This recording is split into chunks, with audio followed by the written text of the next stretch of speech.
Et donc nous sommes le Tetvav Tammuz, le Tanya du jour.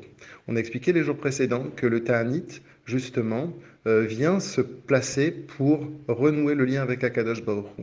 Que bien évidemment, ça n'est pas directement lié avec la Tchouva, que la Tchouva, c'est justement abandonner les fautes, faire teshuva, revenir vers Akadosh Baruch Hu. Et maintenant, le Ta'anit viendra justement pour faire comme qu'on va être chéri aux yeux d'Hachem, comme avant d'avoir fait la faute.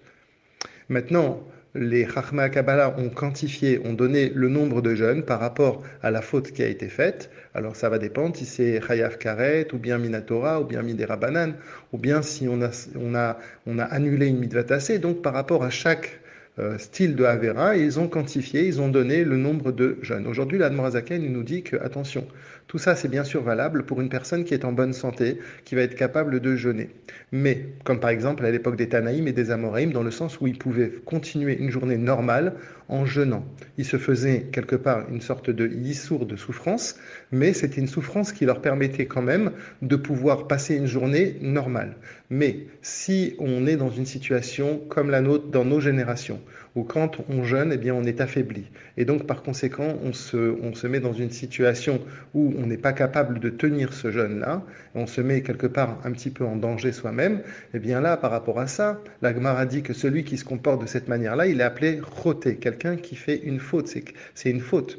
Et même d'après l'autre opinion que non, qui dit que quand on fait des jeûnes, on est kadosh, on rentre dans une certaine gdoucha, encore une fois, tout ça c'est pour une personne qui va être capable de mener, bien qu'il jeûne, de mener une journée normale.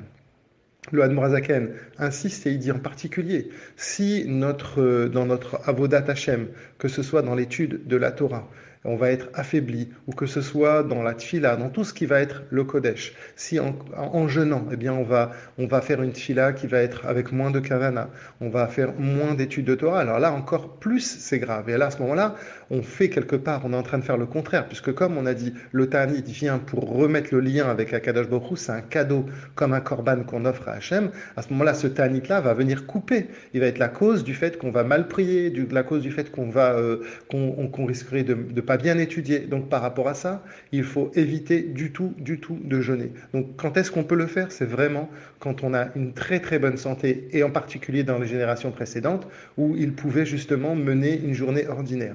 Alors quoi faire?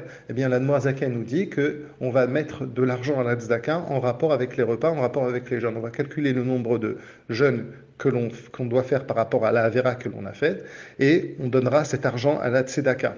Alors, en Pologne, il parle de 18 polish. Ça veut dire quoi? Ça veut dire qu'il faut essayer de donner un multiple de 18 qui est en rapport avec, puisque c'est chai, donc c'est rajouter de la vie, de la chayout dans notre vie au quotidien. Donc chacun le fera par rapport à sa richesse. Il peut donner soit 1,08 €, soit 18 euros, soit 180, etc., etc.